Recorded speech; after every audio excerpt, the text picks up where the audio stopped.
Hello everyone, कैसे हैं आप सब। आज बात करने वाले निफ्टी और निफ्टी की, और साथ में ऑपरेटर कैसे बनाते हैं ट्रेडर को बेवकूफ, और साथ में कल्याण ज्वेलर्स के आईपीओ के बारे में। यानी काफी एजुकेशनल वीडियो है। ऑपरेटर कैसे बेवकूफ बनाते हैं, निफ्टी निफ्टी निफ्टी।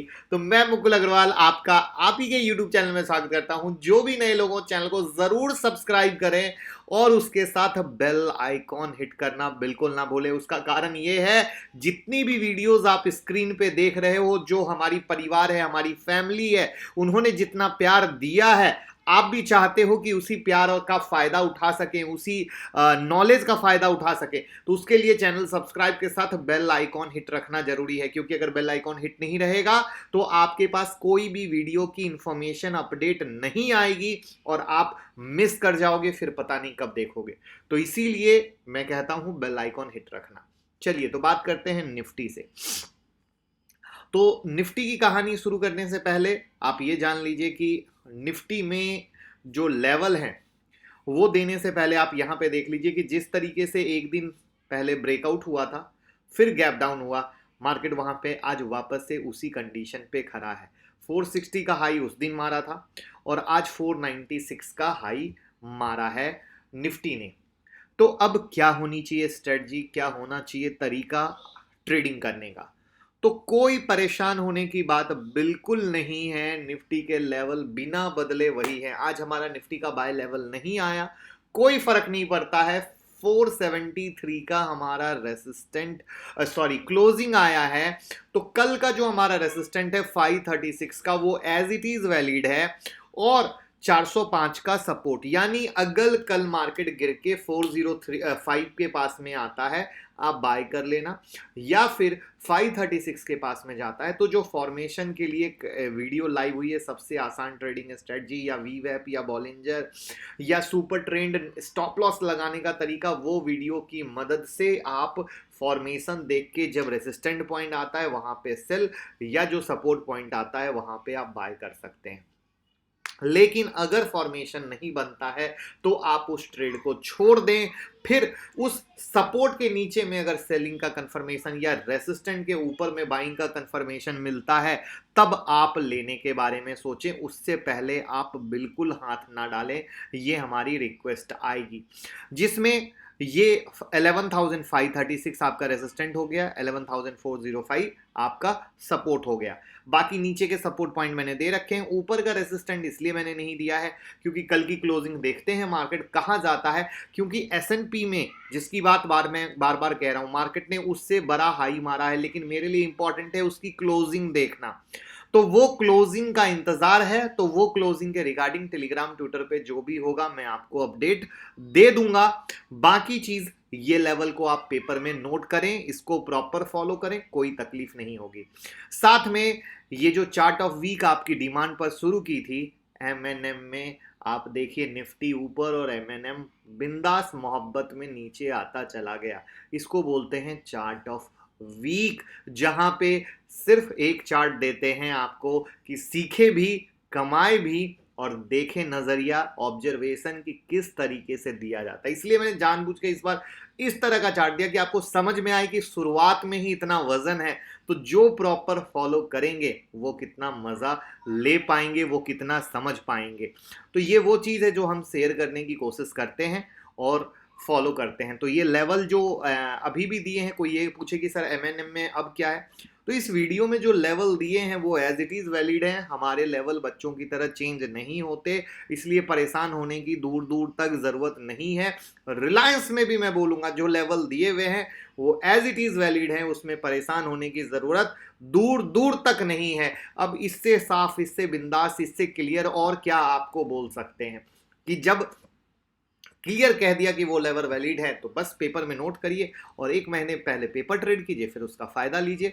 तो इसीलिए कहते हैं कि जो भी फायदा उठा रहे हो लाइक का बटन दबाना बिल्कुल ना भूलें, और साथ में इस तरह की चीजें सीखनी हो तो 25 अगस्त की क्लास बिल्कुल ज्वाइन करें, क्योंकि कल लखनऊ में लॉकडाउन रहता है सैटरडे संडे, और बैंक भी बंद था, तो आप लोगों की डिमांड पर 4 मंथ की मेंटरशिप एक्सटेंड कर दी गई 3+4।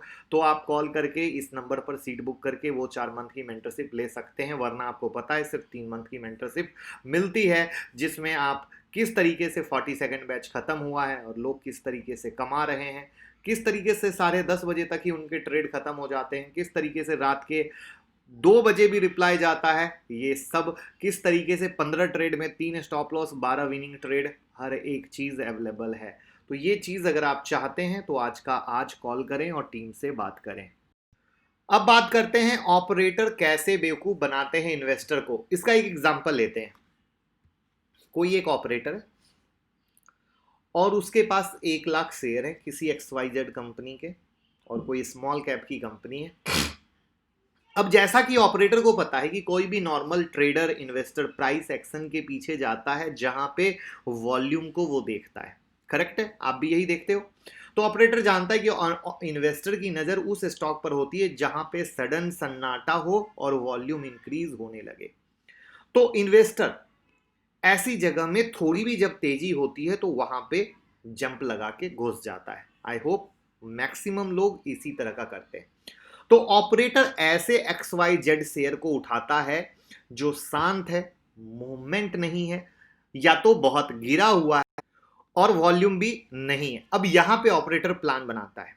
क्या प्लान बनाता है ऑपरेटर?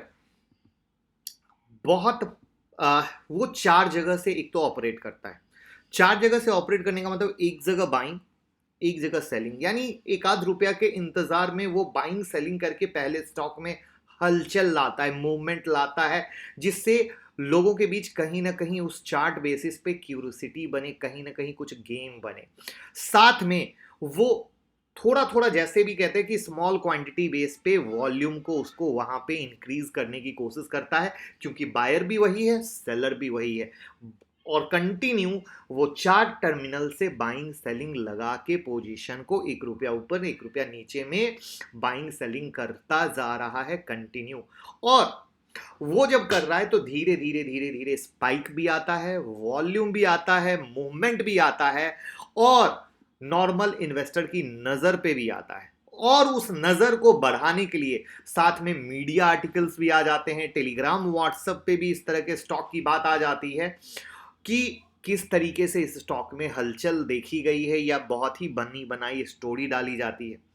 अब ये सब देखने के बाद कहीं ना कहीं नॉर्मल इन्वेस्टर, उसको लगता है ये स्टॉक बहुत सस्ता है, इतनी अच्छी बातें चल रही है, मूवमेंट आ गया है, वो एक क्वांटिटी अच्छा उठाता है।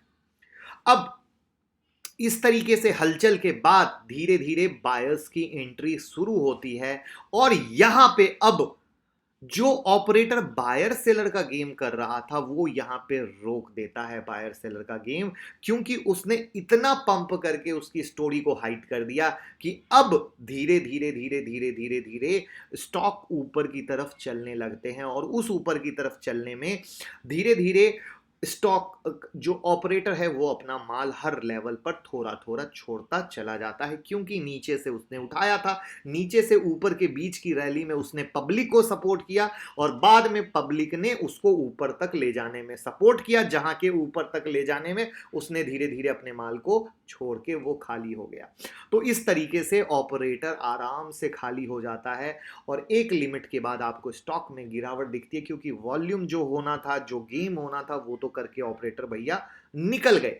अब यहां पे भी ये तो पहला तरीका हुआ जहां पे ऑपरेटर के चंगुल में ट्रेडर या इन्वेस्टर फंसते हैं। पहला तरीका कि नीचे से लिया ऊपर में छोड़ दिया, लेकिन कहानी कभी कभी यहां पे भी खत्म नहीं होती। इसका दूसरा एंगल भी होता है, दूसरा पहलू भी होता है कि जहां पे ऑपरेटर को लगता है ये तो बहुत गजब चीज हो चुकी है, इन्वेस्टर का इंटरेस्ट एक जुनून की हद तक बन चुका है, उस जुनून की हद में फिर ऑपरेटर क्या करता है, ऊपर से माल छोड़ने के बाद जब स्टॉक नीचे गिरता है वो वापस से एंट्री करता है, वापस से चीजों को बढ़ाता है, और वहां पे चुके ट्रेडर इन्वेस्टर मरे हुए हैं ऊपर के लेवल के, उनको वापस से वो दुनिया दिखाता है उस स्टॉक के बारे में, जिसके कारण वो कभी चुके फंसे होते हैं, तो वो बाहर मतलब हटना नहीं चाहते, वो दूर नहीं जाना चाहते, वो नीचे में वापस आते हैं और नीचे में वापस आके वही गेम, वही साइकिल वापस से चालू होता है और इस तरीके से ऑपरेटर इन्वेस्टर को फंसाता है। तो पहला भी कंडीशन होता है जहां पे एक ही बार में मार के छोड़ दिया जाता है। दूसरा कंडीशन जिसमें बहुत ज्यादा इंटरेस्ट बढ़ता है, तो पहली बार मारने के बाद वापस नीचे आता है, वापस से इंटरेस्ट जताने के बाद इस तरीके से चलता है। तो आप इस तरीके से कौन से शेयर के शिकार हुए हैं जरूर बताइएगा, जिससे पता चल सके लोगों को और लोग भी इस तरीके के पंप और डंप में ना फंसे। क्योंकि आप भी जानते हैं ये बिल्कुल यही तरीका है जहां पे सिर्फ वॉल्यूम देख के आप फंसते हैं, बट वॉल्यूम एक कभी भी क्राइटेरिया नहीं होता है इस तरह के सस्ते शेयर में देखने का। बहुत सारे क्राइटेरिया होते हैं, कंपनी क्या है, कंपनी की डिमांड सप्लाई क्या है, कंपनी की रियलिटी क्या है, कंपनी ग्राउंड लेवल पे क्या है, ये सारा चीज देखना बहुत इंपॉर्टेंट आता है, तब वो कहानी बनती है। उम्मीद करूंगा ये इंफॉर्मेशन बहुत पसंद आई होगी और भगवान से प्रार्थना करूंगा कोई भी ट्रेडर इन्वेस्टर मेरे भाई इस तरह की कहानी में ना फंसे, ना फंसे, ना फंसे। क्योंकि जो जो फंसते हैं उनकी जिंदगी ही खराब होती है, उनका पूरा पैसा मट्टी होता है, इसके अलावा कुछ नहीं होता है। तो मेरी एक छोटी सी कोशिश थी जहां पे मैं एक कहानी के माध्यम से आपको एजुकेट कर सकूं। अगर अच्छा लगा हो मेरे भाई तो जरूर प्यार दीजिएगा, लोगों के साथ शेयर कीजिएगा, लोग फंसे रहते हैं। अब बात करते हैं कल्याण ज्वेलर्स के आईपीओ के बारे में। तो कल्याण ज्वेलर्स ने आईपीओ के लिए सेबी के पास जो है डीआरएचपी दाखिल किया है। तो अब देखना है कि उसके बाद किस तरीके से होता है। जहां तक कल्याण ज्वेलर्स की बात कर दें तो कल्याण ज्वेलर्स में निजी इक्विटी फर्म वॉरवर्क्स पिंकस की एक हिस्सेदारी है और इस कंपनी जो है अपने इशू के जरिए 1750 करोड़ रुपए जुटा सकती है, 1750 करोड़ रुपए जुटा सकती है। और इसके अनुसार कंपनी 1000 करोड़ रुपए के फ्रेश शेयर जारी करेगी और कंपनी ने अपने मौजूदा में जो मौजूदा शेयर धारक हैं वो 750 करोड़ के शेयर बेचेंगे। तो अब देखना है ये किस तरीके से होता है, जिसमें कल्याण रमन 250 करोड़ और वॉर वर्क्स पिंकस की जो इकाई हार्डलैंड इन्वेस्ट है उसकी 500 करोड़ की हिस्सेदारी शामिल है। तो अब देखना है कि किस तरीके से होता है। जहां तक जानकारी दी गई है उनका कहना है कि जो ये पैसे आएंगे उस पैसे से कामकाजी पूंजी की ज़रूरत को कंप्लीट किया जाएगा और शेष जो बचेगी पैसे उसका जो कॉरपोरेट की नॉर्मल नीड होती है उसके आधार पे किया जाएगा। जहां तक कंपनी के प्रमोटर हैं उनके पास 76% की हिस्सेदारी है, 24% वॉरवर्क्स पिंकस के पास है। साल 2014 में इस निजी इक्विटी फर्म ने कल्याण ज्वेलर्स में 1200 करोड़ का इन्वेस्ट किया था, फिर 2017 में 500 करोड़ और भी डाले थे। तो अब देखना है कि ये जब आएगा किस तरीके से माहौल रहता है, किस तरीके से चीज़ रहती है। क्योंकि आपको पता है कि अभी जो मार्केट में है टाइटन ऑलरेडी लिस्टेड कंपनी है। तो टाइटन के अलावा किस तरीके से ये कर पाते हैं, क्योंकि पीसी ज्वेलर्स कुछ अच्छा नहीं कर पाया है। तो टाइटन के पास टाटा है लेकिन इनके पास क्या है, तो देखने वाली बात होगी। तो उम्मीद करूंगा इन्फॉर्मेशन पसंद आई हो। लाइक कमेंट शेयर करके प्यार दीजिएगा और सोशल मीडिया पे शेयर कीजिएगा, क्योंकि हम आपकी केयर करते हैं। आप दूसरों की केयर करें शेयर करके, उसमें कोई कंजूसी ना करें और जो सीखेंगे वो जीतेंगे, याद रखिएगा। Thank you so much.